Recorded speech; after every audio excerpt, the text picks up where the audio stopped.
Antes de expresar mi opinión desde una postura constructiva en relación a las innovaciones curriculares,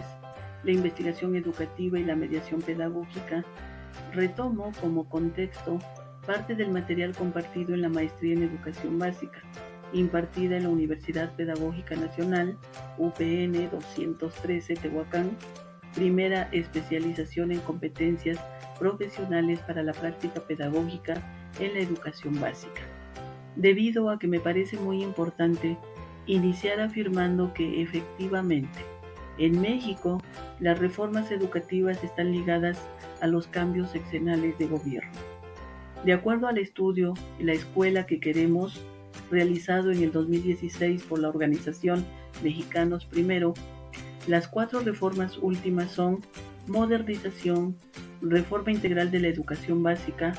la reforma educativa, nuevo modelo educativo y la nueva escuela mexicana. Esto nos indica que los últimos 26 años se caracterizan por el establecimiento de reformas educativas que tienen una serie de metas comunes en pro de mejorar la calidad de la educación y los resultados educativos de los estudiantes. Esto es cierto. Cada reforma educativa ha considerado el modelo educativo, el enfoque, los fines, el currículo, la organización curricular, la metodología, el perfil de egreso de sus estudiantes, entre otros varios aspectos. Sin embargo, a pesar de estos cambios en cada reforma, los resultados educativos, según los requerimientos internacionales, no son tan alentadores. El siguiente análisis atiende la revisión de documentos como el Acuerdo número 592,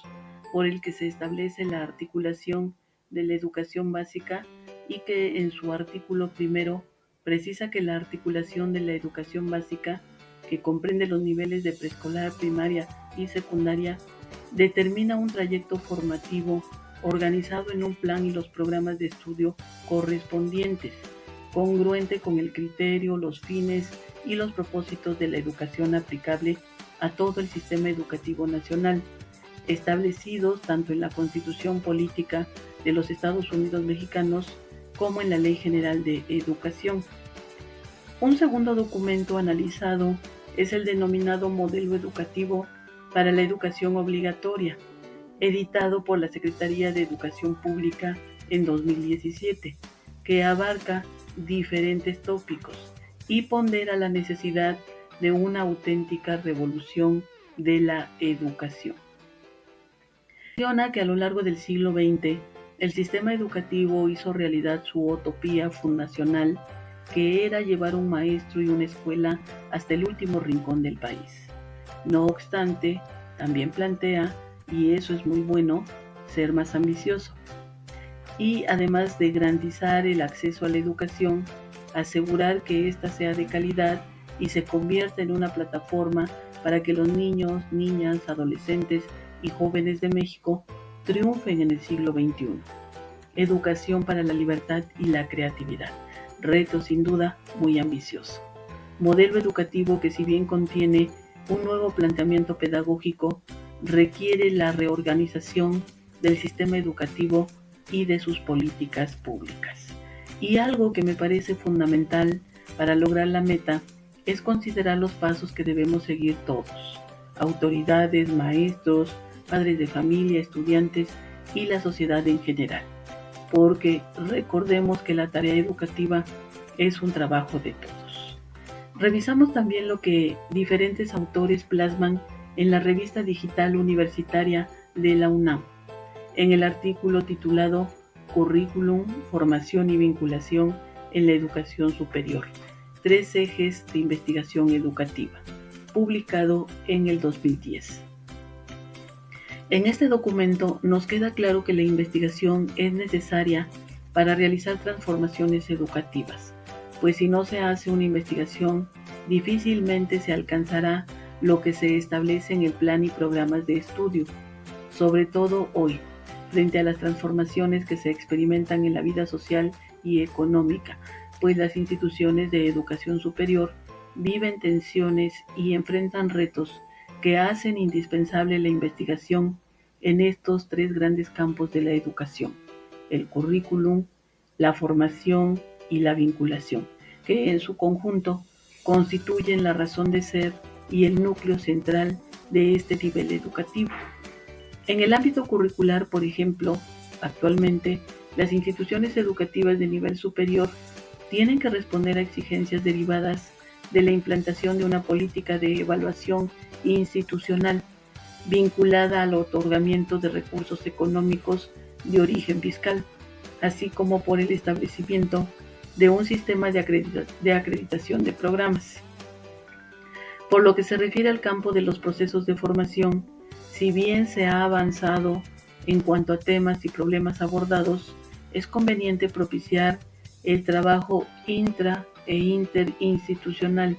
que permita abordar problemas más integrales, así como propiciar una investigación interdisciplinaria y colectiva de mayor aporte conceptual, teórico, metodológico y con mayor impacto social.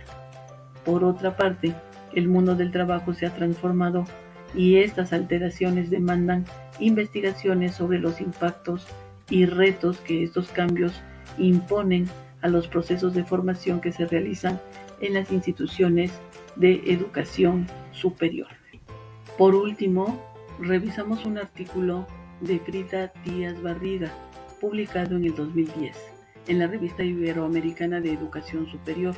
titulado Los profesores ante las innovaciones curriculares. Gracias a este documento pudimos conocer y reconocer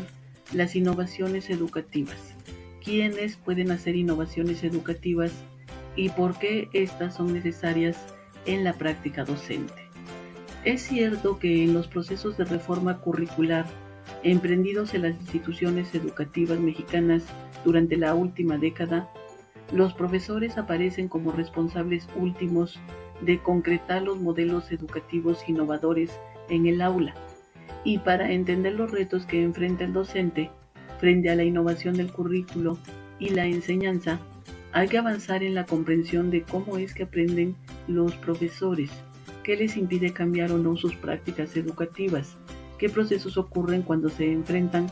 a la tarea de innovar o qué condiciones se requieren para que un cambio real ocurra y se consolide. A partir de la década de los 90, los sistemas educativos entraron en una dinámica de cambio caracterizada por procesos de reforma sustentados en el discurso de la innovación de los modelos educativos y curriculares. Por lo general, en los documentos base de las reformas, modelos educativos institucionales y propuestas curriculares, se expresaba como intención manifiesta la necesidad de atender a las demandas de una sociedad crecientemente globalizada, la llamada sociedad del conocimiento, así como dar respuesta a diversas políticas emanadas de organismos nacionales e internacionales. Es así que la educación por competencias, el currículo flexible, las tutorías, el aprendizaje basado en problemas y casos, la formación en la práctica, el currículo centrado en el aprendizaje del alumno y otros más se aglutinaron bajo la etiqueta de modelos innovadores. El profesor aparecía como responsable último del eventual éxito de las innovaciones, pues se le responsabilizaba de concretar el cambio didáctico en el aula, sin reparar en la forma en que los profesores intentaban llevar las innovaciones a la práctica en sus aulas, enfrentando el reto de las condiciones que su contexto educativo impone. Tal vez se presuponía que los docentes estarían convencidos de entrada de las bondades y ventajas de las innovaciones,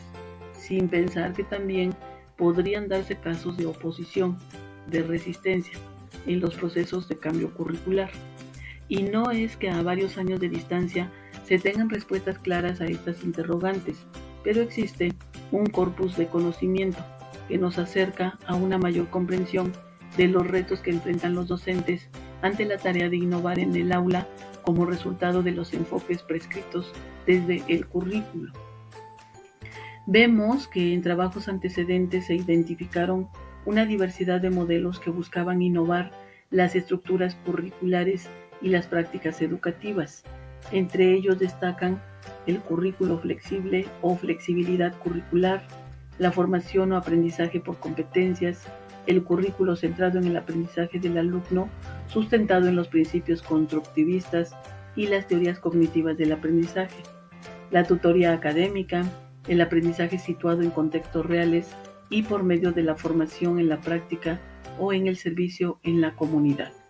Los enfoques experienciales de aprendizaje por proyectos, problemas y casos, la incorporación de tecnologías de la información y comunicación, los ejes o temas transversales. Una discusión detallada de cada uno de ellos escapa a nuestro interés, pero vemos que existe amplia literatura de consulta en el ámbito nacional e internacional, puesto que el papel protagónico de las innovaciones referidas no ocurrió únicamente en nuestro medio, sino también en otros países. Por ello, puede decirse que forman parte de una perspectiva relativamente global que acompaña a las reformas curriculares de los últimos 20 años. Lo que aquí nos interesa destacar es lo siguiente. Por lo general, la noción de innovación curricular se tomaba como sinónimo de incorporación de las novedades educativas del momento, sin una reflexión profunda sobre sus implicaciones ni una previsión clara de su incorporación a las estructuras curriculares o a la realidad del aula, o pasando por alto la cultura y prácticas educativas prevalecientes en una comunidad educativa dada. Algo que no me parece apropiado es el nivel de participación de los actores en los procesos de reforma curricular. A pesar de que se habla de proyectos participativos, la realidad es que la elección u orquestación de las innovaciones que se introducen en el currículo proceden de los expertos en contenidos o de los diseñadores curriculares, por lo que en muchos casos se sigue trabajando en una lógica de implantación unidireccional o incluso imposición de las autoridades o especialistas hacia los actores principales que son los profesores y los alumnos. Perrenou plantea que la profesionalización del docente implica la posesión de conocimientos de acción y de experiencia, pero también el dominio conceptual relativo a los aspectos psicopedagógico, comunicativo, socioafectivo, metacognitivo y axiológico de la labor docente. De hecho, las 10 familias de competencias docentes que este autor ha definido descansan en la interrelación de tales aspectos. Si no existe una formación y criterios sólidos relativos a los aspectos antes mencionados, al profesor le resultará difícil discernir entre propuestas educativas serias y fundamentadas en comparación con modas efímeras apoyadas por estrategias de mercado. Suele obviarse que un número importante de profesores realiza prácticas educativas que tienen una enorme riqueza en términos de lo que logran sus estudiantes, y que si bien no siempre están sustentadas fielmente en las teorías o métodos en boga, ofrecen acercamientos interesantes a la posibilidad de promover aprendizajes significativos, relevantes y con sentido. De esta manera, iniciar un proceso que pretende la innovación educativa con la concepción del docente, sin recuperar su capital cultural y experiencia, impide en buena medida el proceso de creación o construcción de un nuevo saber y por ende tiende al fracaso. Los docentes somos sujetos sociales y por lo tanto miembros de una comunidad educativa, por lo que resulta claro que el ejercicio docente no se puede reducir a simples ejecuciones técnicas o pedagógicas. Para entender el quehacer del docente es importante identificar sus significados y prácticas en el aula, lugar donde el conocimiento profesional se concretiza. Se logrará poco si lo anterior no se toma en cuenta, cuando se pretende involucrar a los profesores en la tarea de innovar el currículo y su práctica en el aula. Bai Yang plantea que no será posible lograr la profesionalización de los docentes latinoamericanos y por ende la innovación hasta que las políticas educativas de la región se encaminen a promover el desempeño autónomo y la toma de responsabilidad sobre la tarea que se desempeña. Para ello, se requiere la confluencia de tres elementos: la existencia de condiciones laborales adecuadas, una formación de calidad y una gestión y evaluación que fortalezca la calidad de los docentes en su práctica laboral. Los profesores estamos reportando la existencia de contextos con poco soporte, carentes de infraestructura apropiada y disponible para el proceso de transformación de la enseñanza en las aulas, así como de apoyo social por parte de los pares o de asesores y mentores calificados. Se ha carecido de políticas y procesos facilitadores. La normatividad institucional resulta obsoleta y genera incongruencias. No siempre existe una planeación adecuada del proceso de implantación curricular. No se ha encontrado la clave para resolver la ruptura entre el currículo formal o pensado y el currículo vivido.